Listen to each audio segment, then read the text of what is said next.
Lucky enough to have Dani Tamati in the studio with me today.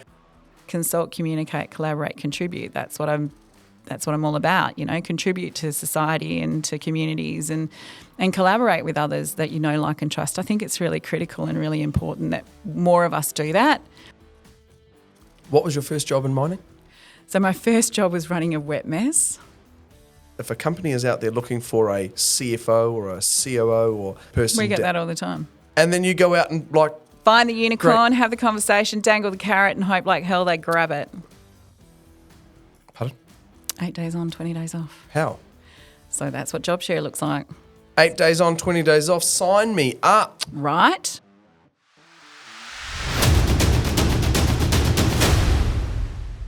Welcome back to another episode of The Gold Room. Lucky enough to have Dani Tamati in the studio with me today. A few episodes back, we had her beautiful daughter, Sienna. Dani, thank you very much for joining me. Josh, thanks so much for having me. It's probably easier to try and pinpoint what you haven't done in the industry because you've been an advocate for women in mining. You've just built businesses. You were the president of the WA Mining Club. You've had a hell of a ride. I have had an absolute hell of a ride, but it's been fantastic. Awesome. Well, as you know, we always start with the life and the times, so come at me. Life and what the do you times. got? All right. Started my career in hospitality. Met a gentleman by the name of Jan Janik, who was an underground jumbo operator. Joked to him one day and said, "Hey, if there's ever a job in that mining town that you keep talking about, Bamboo Creek, can you let me know?" How old were you, do you reckon? I was 20, about to turn 21. Okay. Jan used to work a 13-week on, 3-week off roster, come to Perth and had absolutely no family and spoil all of us kids that, well, I call us kids, but we weren't really, at the Millstrasse Bar in the Hilton, and because we looked after him, right? Anyhow, probably 6 weeks later, I had a voicemail when I got home from doing a shift to say, "Dani, it's Jan Janik. There's a job here at Bamboo Creek. Fax your resume to a lady by the name of Denise." Fax. There'll be people out there have no bloody idea what a fax is. I didn't even know what a resume was, right? I write them for a living these days. So here we were. I went downstairs to see Peter in HR and I'm like, shit, what is a resume? And can you be a reference for me, please? And he's like, right, what's going on? So I told him and I faxed off this resume and I had my 21st, which was fantastic. And then about a week later, I got on a plane to Port Hedland and then I met with a guy who was driving to this place called Bamboo Creek, which is about a 2.5-hour drive inland just near Marble Bar, 80 k's from Marble Bar, with 6 burly mining blokes and a trailer on the back. I took 3 months' worth of nail, hair and cosmetics with me because I wasn't going to see a shop, I didn't think. Well, I wasn't. And a whole lot of clothes and a CD collection and that was my start in mining. So 13 weeks on site and 3 weeks home. Right. What a bloody journey. What a journey. So sweet age of 21, met my previous partner, came back to Perth, then moved to Victoria. We came back to WA a few years later and then we separated and then unfortunately he committed suicide and then I went back mining. Was he working in the mines? He was, yeah. He was an underground air leg miner. And, yeah, okay. So that was a bit brutal, but I hadn't finished my mining journey. You guys went together when he... We weren't, no. Okay. So we'd separated probably about 7 months prior, but he'd always sort of really had mental health issues, which I suppose is why I'm so passionate about ensuring that there's support services out there for our industry. And then went to a little place called Panawanika, met my husband. What's his name? Ricky Tamati. Yeah. And here we are 27 years later. 4 children? 4 beautiful children who I'm super amazingly proud of. They're all gorgeous kids. They've got, they've just got good hearts, which is exactly what I wanted. So Jake is a boilermaker. He works an 8 and 6 to Port Hedland. Tane's a scaffolder, scaffy bro, yep, typical. When I was talking to Sienna, I said, and she said Tane, I was just like, Tane. And she was just like, no, Tane after Tane Randall. Oh, right. That's where I saw the name, in a magazine when I was pregnant. Well, actually before I was pregnant with him. Okay. So Jake, Tane, 23, he's 24 next month actually. Oh, no, September. So he's going to go back shutdowns. And then Sienna, who is the light of our life, being the only girl, bit of a princess, but we love her dearly, and she's a good kid. So she worked FIFO last year, obviously, is now back in the business and really, Awesome. What an taking asset. over. Yeah, she is. She's fantastic. And then Kale's our youngest. He's a diesel fitter specialising in cranes, and he's 19, fast-tracked his apprenticeship in 3 years, and Congratulations. You've Thank done you. bloody well as a mother, and obviously your husband's done a bloody great job as a father too. Yeah. That's 3 trades and 3 trades in the business, and Sienna as a business owner. Yeah, exactly. Pretty bloody special. And then Ricky's just gone job share as of the 1st of July with BHP, so he works 8 days on and has 20 days off. Pardon? 8 days on, 20 days off. How? So that's what job share looks like. 8 days on, 20 days off. Sign me up. Right? What the Why heck? aren't more companies doing it, Josh? I don't Why know. aren't they? I've never heard of that.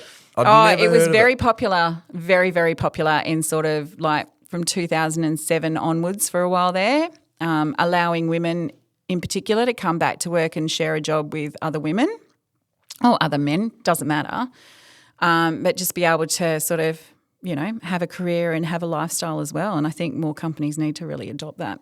Yeah, changes in the air and all over the place. Absolutely. What was your impression of the mining industry as a young woman, and what do you think shaped your career Wow, really to where you are now? Really good question. I think my initial introduction was like, holy shit, what am I getting myself in for?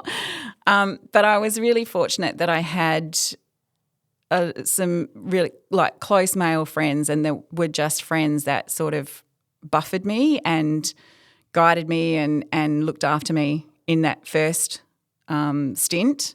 And then when I went to Panawanika, I went back into hospitality. That's where I started again.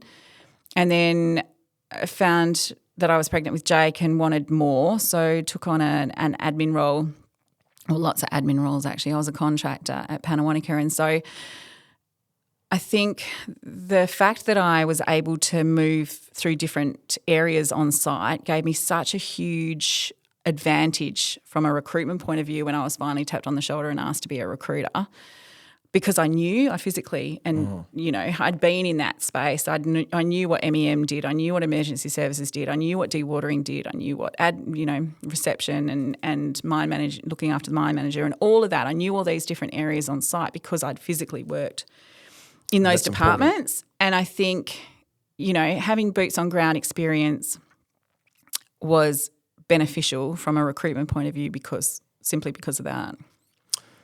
What was your first job in mining? So my first job was running a wet mess. Really? At Bamboo Creek. And we used to take more money over the bar than we did in the 5-star cocktail bar that I worked at the Millstrasse bar. So that just gives you a bit of an idea. Changed. That's changed now. Absolutely it has. And for the better, do you think? Yeah, for sure. There was no safety back then. The guys would walk around in their stubby shorts and their bloody thongs and singlets and stuff. There was no high vis. There was really limited. It was a bit of a backyard job. Yep. But it was my introduction, and I fell madly in love with the Pilbara. I loved the lifestyle. I loved the people. Yep. And I've always loved the people. What did you get out and do on the weekends when you weren't working? Well, I didn't have much time on the weekends because it was constant. But when I did, we'd take a drive and go and have a look at the gorges and the rivers and, all that fun stuff. And go fishing? No, didn't at Bamboo Creek. And because I'd moved to Panawanika and then we moved to Paraburdoo, we were so far from the coast. Yeah. We'd often go to the coast if the kids had sporting events and stuff like that. But, we're not into toys for some strange reason. Well, I'm probably more than my husband is. But, we never sort of had the big boat and, went to the Montebellos and all that fun stuff like some of I'd my love to friends go did. to the Montebellos. Oh, so would I. Oh, what a dream let's come make true. a date. Oh, we should. We should.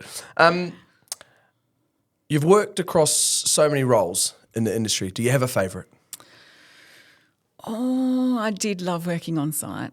Yeah. I did love the camaraderie. I loved looking after the contractors while I was out there. I sort of had a dual role there for a while when I was in Pana. I worked... Who were you working for?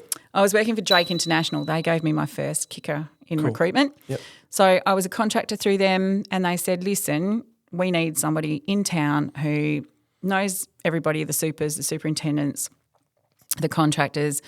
We'll train you up. You can have the support of the Karratha team. You can do 20 hours a week as a contractor admin, and then you can do 20 hours a week looking after recruitment. And I was like, really? And they said, and you can work from home. And like 26 years ago, that was like, what even was that? That wasn't a thing. So what do you think of working from home now? Look, I think there's an element of it that's really important for some, obviously, people and their needs. I've got one of my staff, she works from home down in Collie because she cares for her mum, her elderly mum. I think some people, take advantage of it a little bit too much. Pajamas, midday meetings. Yeah. I wasn't a fan during COVID, not going to lie. Like, my team would rock up in their dressing gown and I'm in a full face, dressed, ready to have the next Zoom meeting. Not all of my team, and it wasn't all the time, I must admit. But, I did kind of struggle with that. I like the connection of when everyone's in the... That's what I believe in too. Yeah. That's what I think. In the office, and you can kind of just, Yeah. get stuff done. Collaboration. That's what that breeds. It breeds, 100%. people talking to each other, saying, hey, listen, I found this, or what are you, and being able to just check in on your workmates. Absolutely. That's what I think about, like if we've got all these mental health issues that are arising across Australia. Yeah, Crazy. across different industries. Not just ours. Exactly. Yeah. And so that's what I think, try and breed a collaborative workforce. Yeah. And coming into the bloody office and sitting there and, having a chat with your mates is important. You spend more time with your workmates than you do with your own bloody family. Exactly. So you got to like them. Yep. Right? Oh, you don't have to like them. There's some people over the years I haven't really liked. Look, haven't we all? But, we're here to tell the story, right? Yeah, exactly. What was the gap in the market that you saw? Because I've spoken to some recruiters, right? A couple of them, Tegan, Lewis. Yeah. And what was the gap in the market for you that you thought, I'm going to start the resource hub? So the gap in the market was that there was not a consulting firm that looked after the employment life cycle. So career development and allowing people to understand what career pathways they're suited to, the recruitment aspect, and then talent management, so the HR, behavioural-based assessments, that sort of thing. So the Resources Hub was really born out of that whole sort of employment life cycle approach, as opposed to transactional bums on seats recruitment. That's not us. If you want that, knock yourself out. There's 1,500 other companies down there that'll take your cash. That's not what we do. For me, it was about the need for candidates to feel as comfortable as the clients and to make that marriage happen between the candidate and the client. So what is it that the candidate wants from a new opportunity? And then what is it that the client wants and needs, and how can I make that marriage happen? And how can I make it that it's retained? These people are retained, because recruitment's one thing, retention's another. And retention is so critical. Because recruitment's expensive, training's expensive.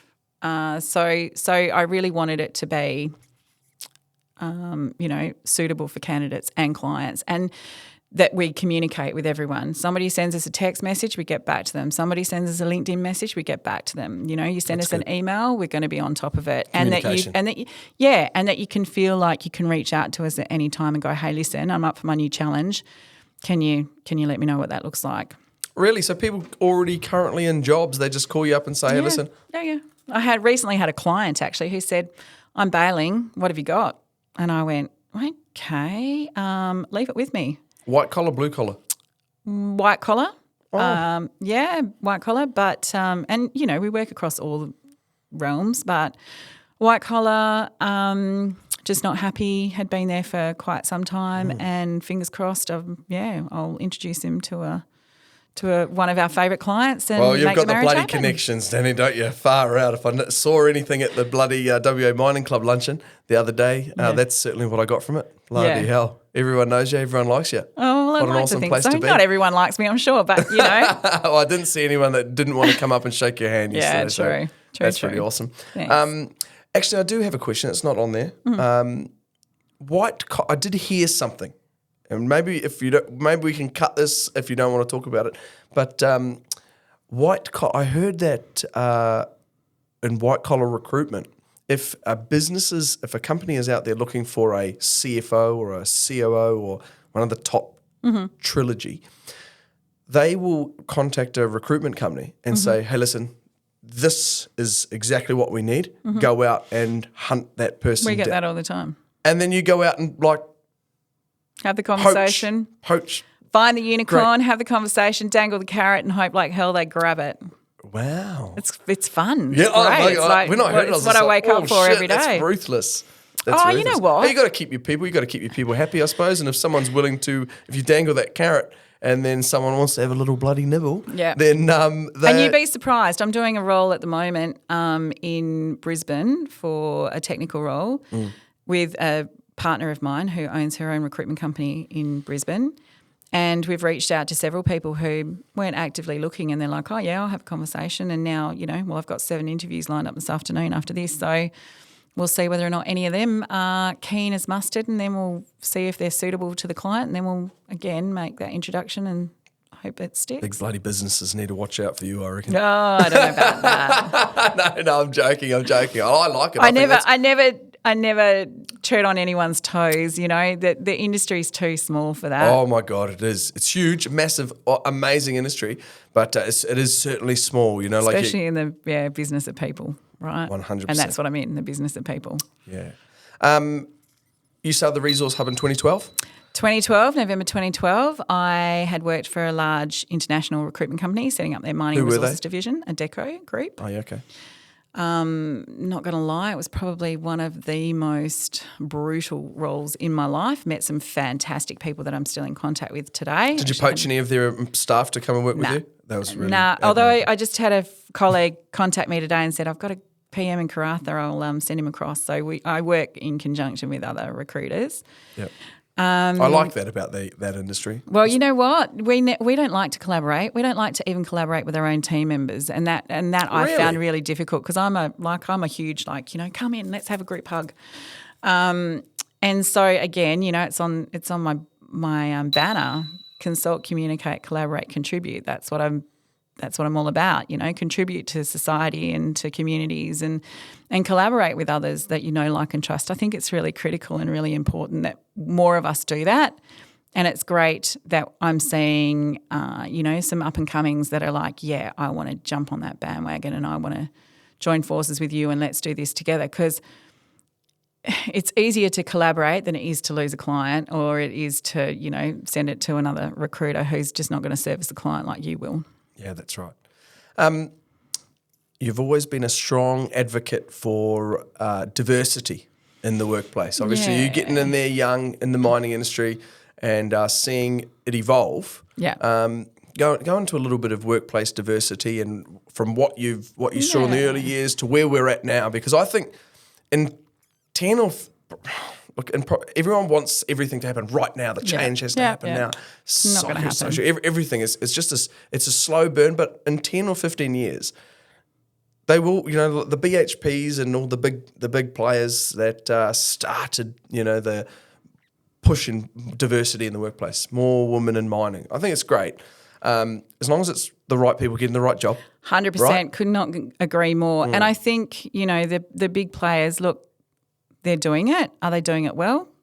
Not really, in my opinion. They're doing it, and that's what I think. In 10 or 15 years' time, you got to whatever you do, you've got to suck it and see. Sometimes you got to iron out the wrinkles. Yeah, you've got to make sure that absolutely. nothing's perfect. No, exactly. I think the ones that are going to struggle. You've got to be a trailblazer. They're trailblazers. Yeah. So there's some of the smaller mid-tier mining. They're the companies. ones that are going to struggle, Josh. They're the You ones reckon? that are. Oh, absolutely. They're not learning from the mistakes of of these other ones. Oh.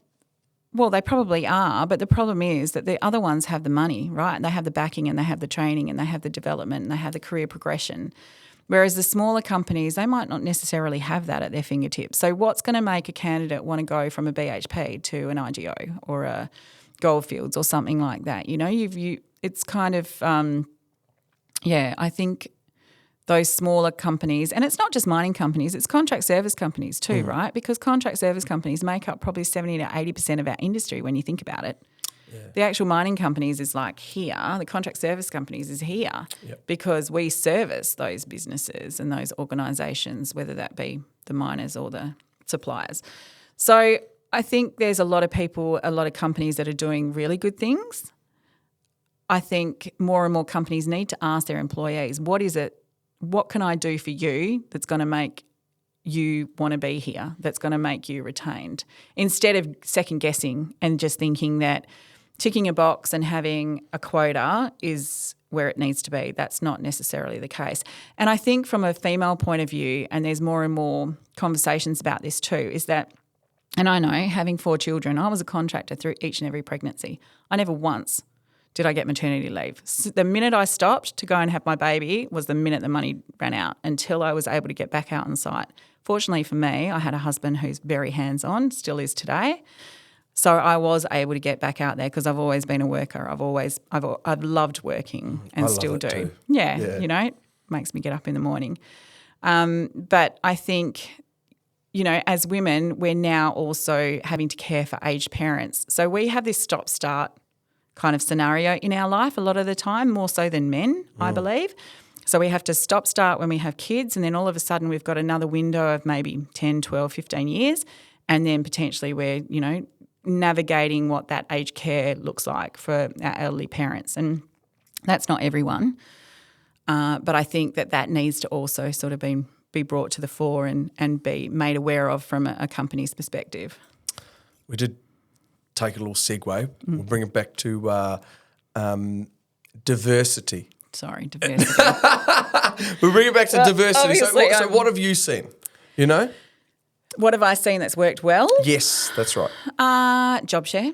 Back in the day, job share was a fantastic option for so many women. I've seen, we used to call it kindergarten club. So mums would drop their kids off at kindy and be able to work between 9 and 2, driving trucks and making sure that the tons were still being, you know. Was the kindy funded by the mining company? No. Should have been. Yeah. They got the dollars. That's what I like about Chris Ellison. Yeah. He's putting that bloody with Mineral Resources, having that creche set up in his is it Osborne Park? Yeah, Is that Osborne without? Park. What a legend. There's some other companies that have done that too. Who? The Rio did one at OC years ago when they first moved the operation centre to the airport. They've got the money.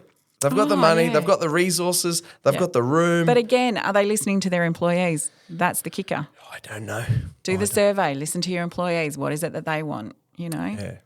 Well, maybe that's something that you can put forward. Oh, absolutely. But I think, you know, there needs to be a diversity of thought as well. And it's not just females. It's the inclusion of, you know, what if I'm a man and I want to take parental leave and I want to take it for 2 years? What if I'm a male and I want to take job share, and what does that look like, you know?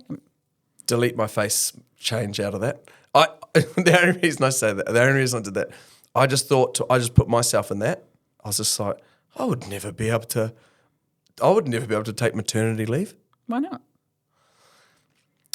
I don't know. I think maybe just growing up, my childhood, just you know, grandfather, dad, uncles, everybody in New Zealand's just, you're out working. I remember when my mum went back into the workforce, and it was then my nana and my grandfather were looking after us after school.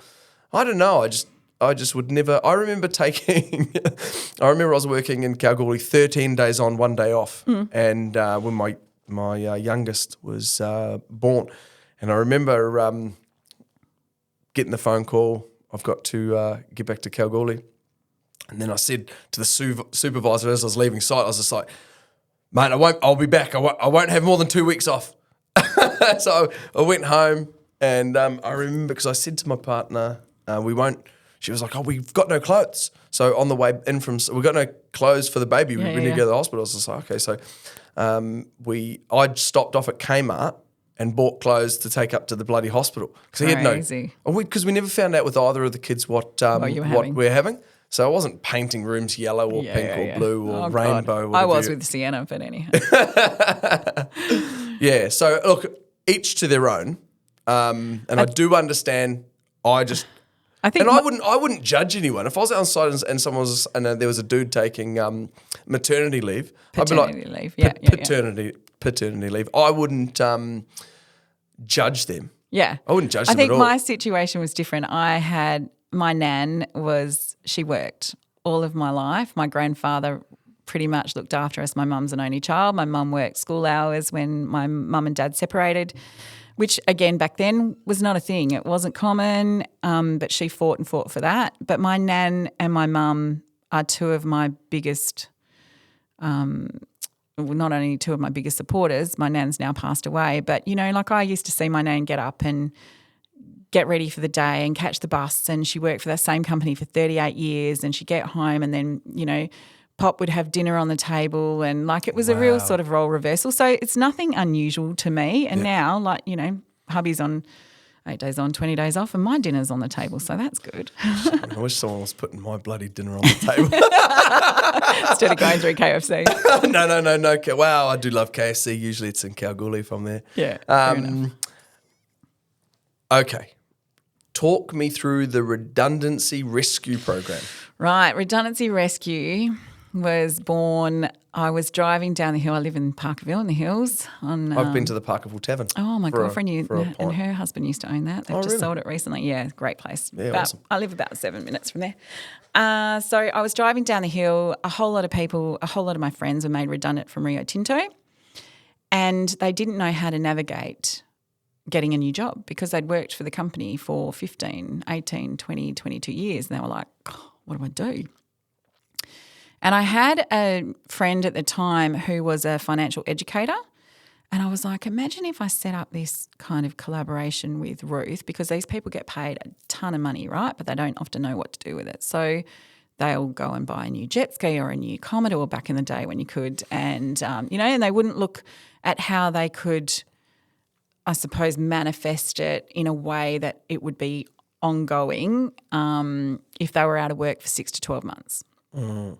So I can do the career development and recruitment side of things, and Ruth at the time, she's no longer in that business, she could do the financial education. So I rang her and said, hey, listen, got this idea because I've got all these friends that are talking to me, and, they had outplacement support through the company, but that was pretty much sit you all in a room, you're all in exactly the same boat. You're all pretty depressed because you've now back in the job market, but you've never been in that space before because you've always sort of worked for the one company. So I said to her, that'd be scary. It's bloody scary, really scary. And I said to her, so, let's come up with this program. So we did, and Channel 9 grabbed it. We were on, we were interviewed by them, and it was fantastic. And even today, that I noticed that sort of 12 to 18 months ago we were seeing a few redundancies happening, and we still do see them from time to time. Our industry's cyclical. It's always going to happen. Most definitely. So Redundancy Rescue was really born around the fact that it's not just finding work, it's actually how do you brand yourself after you've been working for a company for so long? How do you know what LinkedIn's used for? How do you know how to apply for a job with Seek or Indeed or all of those job platforms? Do you have a resume?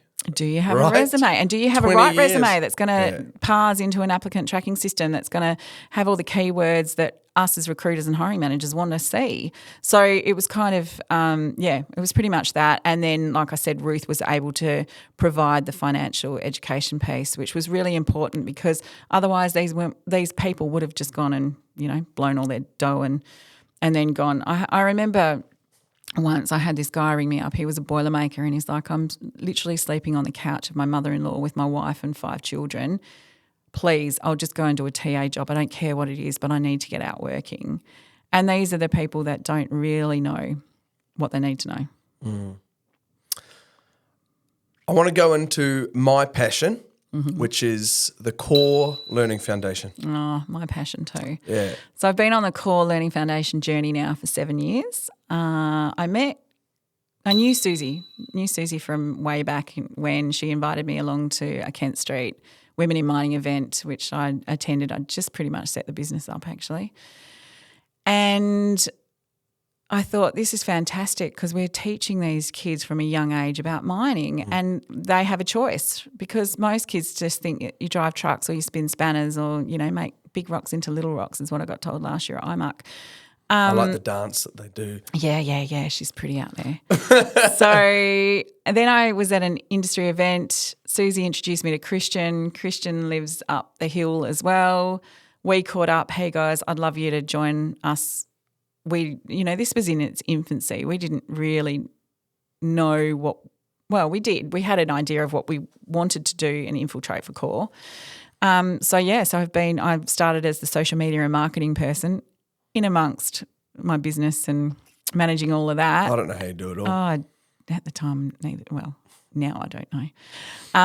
And so now I'm co-chair, and you know what we do is amazing, and we're not the only ones that do it, but I think we've got these educators that go out and talk to other teachers and educators, and we're bringing them along for that, like I said, that journey of how important it is to have a conversation about the different roles and opportunities that there are in the mining industry. So, so core's one of my passions, absolutely. I've got a few, but that's definitely up there. Yeah, so the episode, I was actually sitting at the back of the room for Susie's episode. And so she was interviewed by Jazz Diab, an absolute powerhouse woman in the industry. I've heard of Jazz, yeah. Oh, she actually was on the panel at the first WA Mining Club luncheon that I went to. Oh. So she's a nuclear engineer. Right? She turned up, she was pregnant, heavily pregnant, up on stage, and she just worked all the way through her pregnancy. She's probably one. It's hard now because we've done so many of these podcasts that someone said, "Who's your favourite?" I was just like, "Well, I don't know." Can't have a favourite. You can't have a favourite, but it's one of the top 5 episodes, I think, for with Jazz and Susie. Susie was just so passionate. Oh, she lives it. She lives and breathes it. It's amazing. Yeah. She said, I'm sitting down the back, and she said, Jazz asked her a question, and she said it was something along the lines of, what advice do you have? And it was advice, or have you advice you've been given? And she said, look through windows, walk through doors. Yeah, so it's one of her favourite terms. Oh, and I was just like, I ended up and I don't do the posting too much on LinkedIn. I don't post my own thoughts. Yeah. But then I took a photo of them, and then I posted it onto LinkedIn. I was just like, I just heard that. I thought more young people, or just anyone in general, needs to take that as advice. Just bloody, if the door's open, have a bloody crack, get through it. Yeah, we're really lucky. We've got an amazing board, of core, and it's been. How long's Core Learning Foundation been operating? So I'm going to say around 7 years. That's how long I've been involved. Yeah, okay, cool. In it. And it's been a really interesting ride. Again, it's, like anything. But I think what we do by getting out in front of kids, from primary school right through to high school, and giving them options about things that they might never know about, and we did it at IMARC last year. We were in a room of 140 kids. Not one kid in that room, because I asked every single table that were coming towards me, do you have a parent in the mining industry? Nah. Do you have an auntie and uncle in the mining industry? Nah. Okay, what do you know about mining? Oh, you turn big rocks into little rocks. Oh, we do a little bit more than that, but yeah, okay. I think those kids would be that's the target market, because the target audience. Because if you've got a parent that's already in mining, they would have they've missed their birthdays, they've missed Christmases, and then they might think, I don't want that for my children. Yeah, but it's not just kids, right? Like, we can enter the mining industry at any age. For sure. I've had girlfriends that have done diesel fitting apprenticeships in their 40s. Like, hats off to them. So I think we've got so many different roles out there for anyone and everyone, whether you're female, male, or otherwise, that you can consider mining as a career option. Definitely.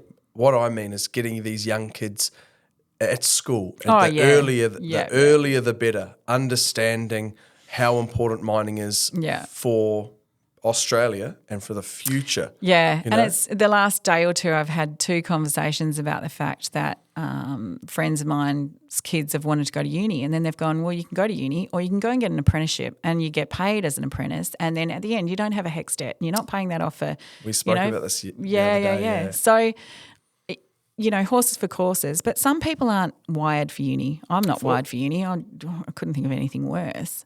I've had that boots on ground experience. I've set my businesses up. I work in my business, on my business. I'm also volunteer, obviously, at Mining Club and Core and all that fun stuff. Yeah. So I think there has always been a lot of pushback from parents that have, probably infiltrated university options only for their kids because maybe they didn't have that or they wanted that for themselves. That's me, yeah. And well, there you go. See, whereas me, I'm like, kids, go get an apprenticeship, like we're a blue collar family. And there's nothing wrong with that. There's absolutely nothing wrong with Because we make up 70% of our industry. So knock yourselves out. And they're all working and and earning really good money. Yep. And no HECS debt. So on the flip side of that, and yes, I 100% do agree with you, but I'm going to do one of those. But I attended the Curtin University graduation ceremony, right? Fabulous. And the university does such an amazing job. The question I asked to a particular person was, I was getting the rundown, how amazing it is. And it is. It is amazing. But I said, what is the percentage? I just kind of interjected as I do. I said, what's the percentage of national versus international students? And she just said 70%, 70-30. And I was just like, 70.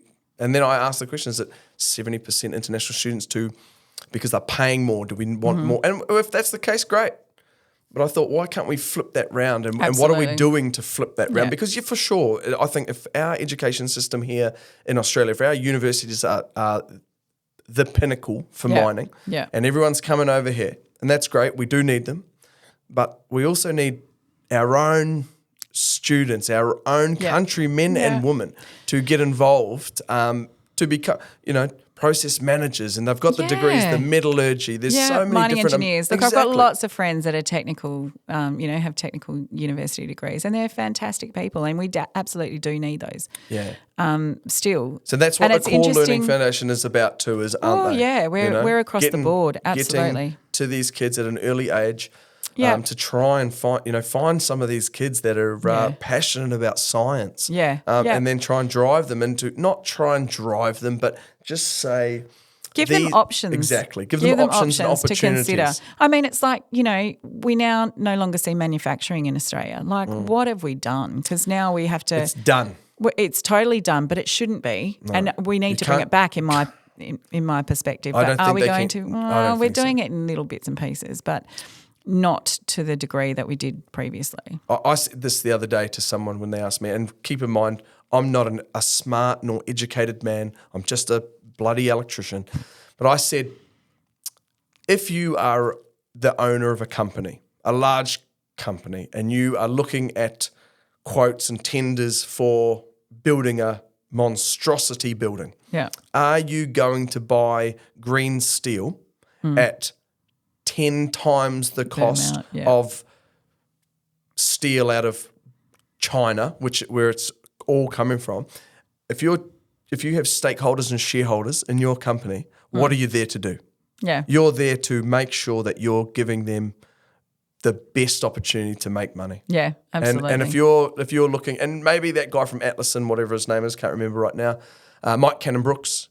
If you're Mike Cannon-Brookes and you've got all these dollary dues, and you want to go, well, I'm going to back green steel, great. Once again, someone needs to do it. But if you're looking at costs, are you going to go, oh, we're going to go green steel, or are we going to? And look, if it's the same price, if it's the same cost, you'd go green steel every day of the week. Yeah, absolutely. But are you going to be sold this green steel dream and then have to sell that to your shareholders or stakeholders within your company? Oh, look, I think there's some companies that will look beyond that. I think we need to as a society. Because I just do. Once again, bigger brains than mine are making those decisions. And mine probably too. So. Great, thank God for that. Yeah. Not yours, mine, but I mean just my tiny wee one. Right, so my last question is, where is mining heading? Are you happy with where it is today, and what do you think we should be doing differently tomorrow? Oh, good question. I don't even have that on there, but where I just is rolled mining off heading? Oh, look, without a doubt, it's an amazing industry to be involved in. I think, like I said a few times, there's so many opportunities out there, and there's ways in which you can start your career in mining and then transition. And I think that's really important. You start off in one area and then you see sparkly thing in the corner and you want to go for that, and then you understand the steps to get there. I think that's exciting for so many people. My husband was in that space. He started life as a chef, was a busted ass truck driver when I met him, contractor on $10 an hour. Got into fixed plant, and through that got involved in ERT, so emergency response training, found his little niche, loved it, and then did a degree. Did a degree in emergency management Awesome. when Cale was 10 days old. So I had 4 kids and I wanted to work and he was working and volunteer. He was captain of the fire brigade at the time. Like, I think about it now and I'm like, how the hell did I juggle all of that? But, you know, and now he's been with BHP for 13 years as an emergency services supervisor, recently taken on this training role and Awesome. then went, you know what, it's my time to step back. You're really busy. And he still wants to obviously, you know, have a hand in it, but he's gone job share and he's doing exactly that. So that, you know, that just shows you a bit of a segue of what can happen. Yep. I started life in hospitality. I did the contract, admin, got involved in recruitment, fell into recruitment like I think so many people do, and then, you know, have taken it from there. Where is our industry headed? Oh, that's a really hard one. I think there's a lot of companies that are doing a lot of really, really good things. I think as an industry we probably need to collaborate a little bit more and find out what those things are and you know, and there's some companies that do, you know, they've done JVs and bits and pieces in the past. I think it's a hard one to answer, Josh. That's all right. What would you like to see as a change in the industry? I'd like to see, I suppose, a lot of what we're doing at the mining club with the get into mining camps and stuff like that. You know, companies are actually taking kids on that ride for 2 or 3 days to show them to showcase what we do, like physically on site. What are these different opportunities? Years ago in the Pilbara, I created a program for Indigenous, and that was allowing these people from these remote communities to come onto site and to trial work environments across, you know, might be driving a truck or drill and blast or HSC or whatever it might be. And then at the end of that 12-week program, they were able to say, you know what, I really like drill and blast. I really want to get an opportunity there. So it kind of gives them a taste test of what those types of roles involve and, what the career pathways are actually all about. So I'd love to see more of that. Yeah. There's a lot that could be done better. And it's all comes down to communication and collaboration. Absolutely. So, and it's not just our industry, it's other industries as sure. well. But I think, you know, I think the reason I'm so passionate about it is because it's this industry. Yeah. Not any other industry that we work in. That we work in, but drives this country. Yeah, absolutely. You know? It drives this country, and I think the more people that really needs to be voiced is that without mining, what are we doing? What are we doing? Well, that was pretty evident when we were, you know, our own little island a few years ago, right? When we were sort of locked in. Yeah, which was bizarre, but kind of cool at the same time because we were all still ticking along. Yeah. You know, I had a girlfriend in Melbourne that was going. Dan Andrews. Yeah. Silly bugger. Yeah, I mean, scary stuff over there, but, you know, we were still ticking along relatively, you know, unscathed. Yeah, I remember I remember we were down at the Omeo Rec down south, and next thing, I think it was text messages on our phones, and we're just sitting there having a picnic, and then suddenly we'd just been in a supermarket going to buy some food, and then went outside, and all these people are running into the supermarket. I was like, what's going on here? This is weird. So by the time we get back to the beach, we've got to go home. Everyone's got to go. Everyone's got to bloody be locked in. I was like, oh, shit. It was a crazy time. Crazy. But aren't we glad that we're back to being buoyant and and normality? Absolutely. Definitely. Well, Dani, can't believe we ended it on bloody COVID. Neither do I. I didn't say the word though. No, I did. Everyone knows what we're bloody yakking about. Exactly. Look, thank you very much for coming in and spending the time with me. It's so awesome. So we had the little bloody daughter and mother. That's awesome. Awesome little combo. Thank you very much. Thanks. Look forward to spending more time with you. Yeah, same. Next months or ongoing. Yeah. We'll see what we can come up with. Sounds great. Thank you very much for tuning into another episode on the Gold Room. Hope you like this powerhouse episode. Dani Tamati, amazing. The Resource Hub, get involved. Make sure you give them a call. Send them an email and use their services. There's so many to look at. Thank you very much.